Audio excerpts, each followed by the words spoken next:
Prince Harry was born in 1984, the second son of the then Prince Charles and Princess Diana. So he largely grew up in Kensington Palace, his father's country home in Highgrove, Gloucestershire.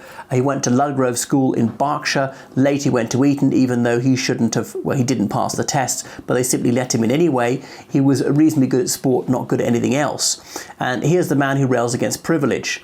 So he went to Eton the term after I left. And then there's the combined cadet forces in military training. And the best cadet of the year is given the Sword of Honour. That was given to Prince William. And 2 years later, who gets that? Guess what? Is Prince Harry. Now, what are the chances of that? The two brothers should get it. Out of all the 70 or so cadets, he was the best one. Okay, he might have been, but I have a very strong suspicion he was given it because he was a prince. And then went to the Royal Military Academy, Sandhurst, having taken 2 gap years.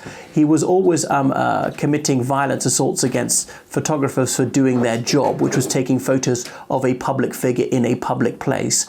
So he's always been a sworn enemy of the press, who blamed for his mother's death. Gotta feel sorry for him. What would it do to you to have the press always speculating that your father's not actually your father?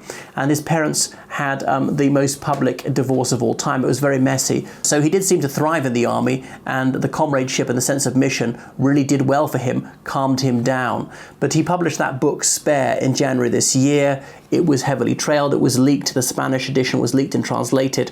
And in it, he really has gone spare and absolutely savaged his family. Every insulting and cruel thing he could possibly say, he said.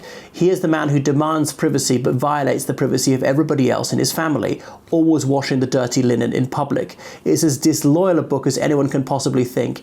And here's the guy campaigning for better mental health, who spares not a thought for the mental health of the rest of the family. Imagine the anguish and the grief he caused his grandfather, Prince Philip, as he lay dying a year and a half earlier. And indeed of the Queen, when she died just a few months before this book was published, of his antics on the media, always bad-mouthing the family, doing everything he possibly could to trash talk them and bring down the House of Windsor. But that's easy to do from his $12 million mansion in Montecito, California.